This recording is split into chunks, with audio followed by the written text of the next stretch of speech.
ದೇವದುರ್ಗ ತಾಲೂಕಿನ ಜಾಲಹಳ್ಳಿ ಗ್ರಾಮದ ಮೊರಾರ್ಜಿ ದೇಸಾಯಿ ವಸತಿ ಶಾಲೆಗೆ ತೆರಳುವ ರಸ್ತೆ ಹದಗೆಟ್ಟಿದ್ದು, ದುರಸ್ತಿಗೊಳಿಸದಿದ್ದರೆ ಡಿಸಿ ಕಚೇರಿ ಎದುರು ಪ್ರತಿಭಟನೆ ನಡೆಸಲಾಗುತ್ತದೆ ಎಂದು ಕರ್ನಾಟಕ ರಕ್ಷಣಾ ವೇದಿಕೆ ಜಿಲ್ಲಾಧ್ಯಕ್ಷ ಗಂಗಣ್ಣ ಡಿಎಸ್ ಹೇಳಿದರು. ನಗರದ ಪತ್ರಿಕಾ ಭವನದಲ್ಲಿ ಸುದ್ದಿಗೋಷ್ಠಿಯಲ್ಲಿ ಮಾತನಾಡಿ, ದೇವದುರ್ಗ ತಾಲೂಕಿನ ಜಾಲಹಳ್ಳಿ ಗ್ರಾಮದಲ್ಲಿರುವ ಮೊರಾರ್ಜಿ ದೇಸಾಯಿ ವಸತಿ ಶಾಲೆಗೆ ತೆರಳುವ ರಸ್ತೆ ಸಂಪೂರ್ಣ ಹದಗೆಟ್ಟಿದ್ದು, ವಿದ್ಯಾರ್ಥಿಗಳಿಗೆ ತೊಂದರೆ ಅನುಭವಿಸುತ್ತಿದ್ದಾರೆ. ಭಾರೀ ಮಳೆಯಿಂದಾಗಿ ಈ ರಸ್ತೆ ಸಂಪೂರ್ಣವಾಗಿ ಹಾಳಾಗಿದೆ. ರಸ್ತೆಯ ಮೇಲೆ ಮಳೆ ನಿಂತಿದ್ದರಿಂದ ಸಂಚಾರಕ್ಕೆ ತೊಂದರೆ ಉಂಟಾಗಿದೆ. ಶಾಲೆ ಆವರಣದಲ್ಲಿಯೂ ನೀರು ನಿಂತಿದ್ದರಿಂದ ವಿದ್ಯಾರ್ಥಿಗಳು ಹೋಗಲು ಸಾಕಷ್ಟು ತೊಂದರೆಗೆ ಸಿಲುಕಿದ್ದಾರೆ. ಈ ರಸ್ತೆ ದುರಸ್ತಿಗಾಗಿ ತಹಸೀಲ್ದಾರರಿಗೆ ಮನವಿ ಸಲ್ಲಿಸಿದೆ. ಯಾವುದೇ ಕ್ರಮ ಕೈಗೊಂಡಿಲ್ಲ. ರಸ್ತೆ ದುರಸ್ತಿಗಾಗಿ ಡಿಡಿಪಿಐ ಹಾಗೂ ಜಿಲ್ಲಾಧಿಕಾರಿಗಳಿಗೆ ಮನವಿ ಮಾಡಲಾಗಿದೆ ಎಂದು ತಿಳಿಸಿದರು. ಈ ವಿಷಯವನ್ನು ಗಂಭೀರವಾಗಿ ಪರಿಗಣಿಸಿ ವಾರದೊಳಗೆ ರಸ್ತೆ ದುರಸ್ತಿಗೊಳಿಸಬೇಕು. ಇಲ್ಲದಿದ್ದರೆ ಡಿಸಿ ಕಚೇರಿ ಎದುರು ಪ್ರತಿಭಟನೆ ನಡೆಸುವುದಾಗಿ ತಿಳಿಸಿದರು.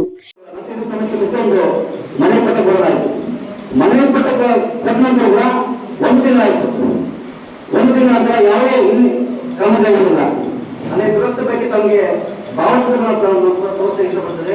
ಈ ರೀತಿಯಾಗಿ ಆ ರಸ್ತೆ, ಆ ಶಾಲೆ ಹೋಗುತ್ತಂತ ರಸ್ತೆಗಳು ಈ ರೀತಿಯಾಗಿ ನೀರು ನುಗ್ಗಿದೆ. ತಮಗೆ ಭಾವಚಿತ್ರ ಪ್ರದರ್ಶನ ಮಾಡ್ತಿದ್ದಾರೆ. ಅಲ್ಲಿ ಸಂಬಂಧಪಟ್ಟ ಅಧಿಕಾರಿಗಳು ಭೇಟಿ ನೀಡಿರ್ತಾರೆ.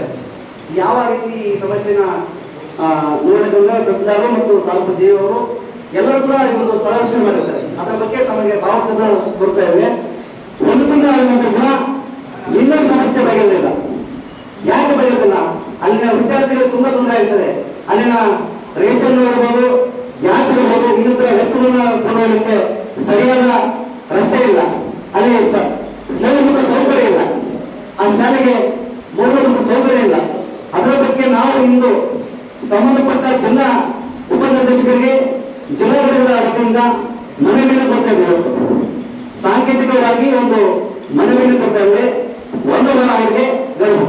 ಈ ಒಂದು ಕಾಮಗಾರಿಯನ್ನ ತ್ವರಿತಗತಿಯಲ್ಲಿ ಈ ಒಂದು ಕಾಮಗಾರಿ ಪೂರ್ಣವಾಗಿ ಹೋದರೆ ಒಂದು ವಾರದ ನಂತರ ಜಿಲ್ಲಾಡಳಿತದ ವತಿಯಿಂದ ಉಗ್ರವಾದ ಹೋರಾಟವನ್ನು ಸಂಬಂಧಪಟ್ಟ ಇಲಾಖೆ ಮತ್ತು ವಿದ್ಯಾರ್ಥಿಗಳ ಜೊತೆಗೂಡಿ ಈ ಒಂದು ಹೋರಾಟ ಆಗುವ ಮಂಡ್ಯ ಜಿಲ್ಲಾಧಿಕಾರಿಗಳು ಕೂಡ ಈ ಒಂದು ಮನವಿ ಕೊಡ್ತಾ ಇದ್ದಾರೆ. ಈ ಸಂದರ್ಭದಲ್ಲಿ ಜಿಲ್ಲಾ ಪ್ರಧಾನ ಕಾರ್ಯದರ್ಶಿ ರಾಮಕೃಷ್ಣ ಭಜಂತ್ರಿ, ದೇವದುರ್ಗ ತಾಲೂಕು ಅಧ್ಯಕ್ಷ ನಂದಪ್ಪ, ಜಿಲಾನಿ ಪಾಷಾ, ಎಸ್ಎಸ್ ಪಾಷಾ, ಗುರುನಾಥ ರೆಡ್ಡಿ, ಬಸವರಾಜ ನಾಯಕ, ಶ್ರೀನಿವಾಸ್ ನಾಯಕ, ಭೀಮಣ್ಣ ನಾಯಕ ಸೇರಿದಂತೆ ಇನ್ನಿತರರು ಉಪಸ್ಥಿತರಿದ್ದರು.